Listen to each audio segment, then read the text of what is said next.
Well, hey, good day to you. This is Todd. I am a regular dude walking in the Word. Hey, we're going through Exodus chapter 18 right now, and this is the last episode we're doing on chapter 18. We're actually taking 2 days to talk about the instructions and the advice that Jethro gave to Moses. Yesterday we talked about his first instruction was to teach the people. That's what you need to do first. Teach them before you dole out discipline and have to judge people. If you teach them, that will take care of a lot of things. All right? So, we talked about that yesterday. Today we're talking, it's entitled Qualifications of Officials. All right? And this is talking about judges, but they were officials too. And this applies to today. All right? So, anytime you have an official, they should have these qualifications. If they don't have these qualifications, you're going to see that there's going to be failure. Okay? And there's going to be failure at all levels too, because we are humans. We're born with a sinful nature and we want to do sinful things, and we don't live in heaven yet, and so there's going to be consistent problems with leaders being wanting to please themselves and get rich and all that stuff. All right, but these are some things that if you have these guidelines in place for leaders. It can be the leader in your church, leader of your home group, the leader of your city government, the president of the United States. All those leaders should have these qualifications, and when they don't, there'll be trouble. All right, and one of them is like a follower of God. Well, when you don't follow God, then yeah, you're in trouble. So let's read here today. It's taken from Exodus 18, verses 13 to 17. It's the same passage as what we read yesterday. It says this: The next day Moses took his seat to serve as judge for the people, and they stood around him from morning till evening. And when his father-in-law saw all that Moses was doing for the people, he said, "What is this that you're doing for the people? Why do you alone sit as judge, while all these people stand around you from morning till evening?" Moses answered him, "Because the people come to me to seek God's will. Whenever they have a dispute, it is brought to me, and I decide between the parties and inform them of God's decrees and instructions." Moses' father-in-law replied, "What you are doing is not good. You and these people who come to you will only wear yourselves out. The work is too heavy for you. You cannot handle it alone. Listen now to me, and I will be with you. You must be the people's representative before God and bring their disputes to him." And this is what we talked about yesterday. Verse 20, "Teach them his decrees and instructions and show them the way they are to live and how they are to behave." Now this is what we're talking about today, verse 21. "But select capable men from all the people, men who fear God, trustworthy men who hate dishonest gain, and appoint them as officials over thousands, hundreds, fifties, and tens. Have them serve as judges for the people at all times, but have them bring every difficult case to you.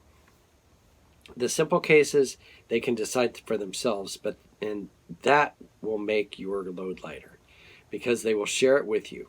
If you do this, and God is with you, if you do this as God commands, you will be able to stand the strain, and all these people will go home satisfied."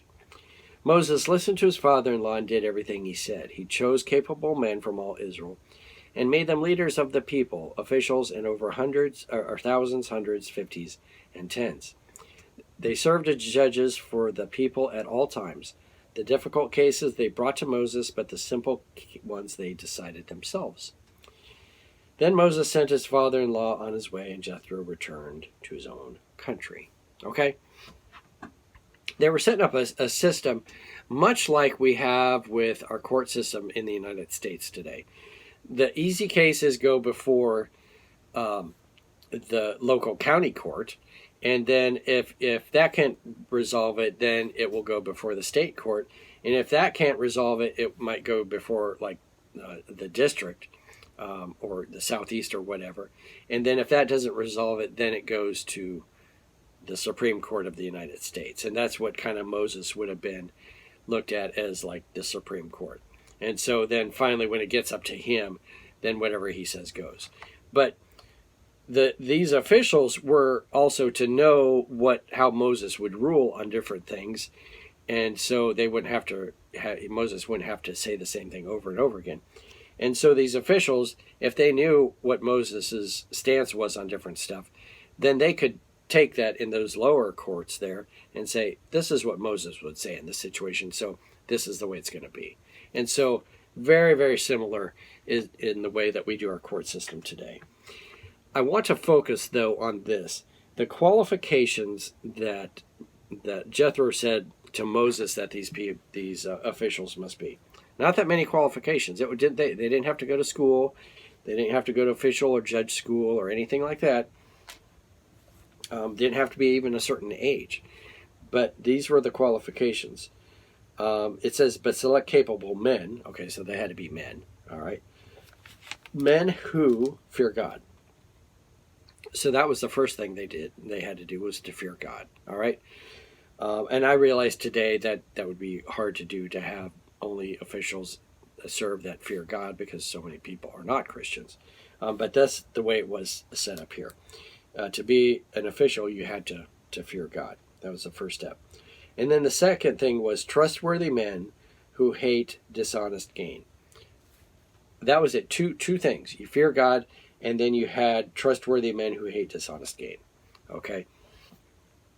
So you had to be trustworthy, and then tied with that, you had to hate dishonest gain. So if you saw something with dishonest gain, it wasn't like you just turned your back. It was like you were appalled at that would be happening. And so those were the two qualifications. And those should be the two qualifications, at least, especially in the church today. You better be a God-fearing person to be serving in the church. And then you better be trustworthy who hates dishonest gain. Nothing worse than bribes happening and all that stuff. And then even in our local governments and stuff, these should be the things. But I realize today that first qualification probably won't happen a lot. And you can see why the government is not perfect, because you're leaving out that first one to start off with. So anyway, that's it for today. Thank you for watching. I'm a regular dude walking in the Word, and I look forward to seeing you tomorrow as we continue our journey through Exodus. Lord's blessing. I'll see you then.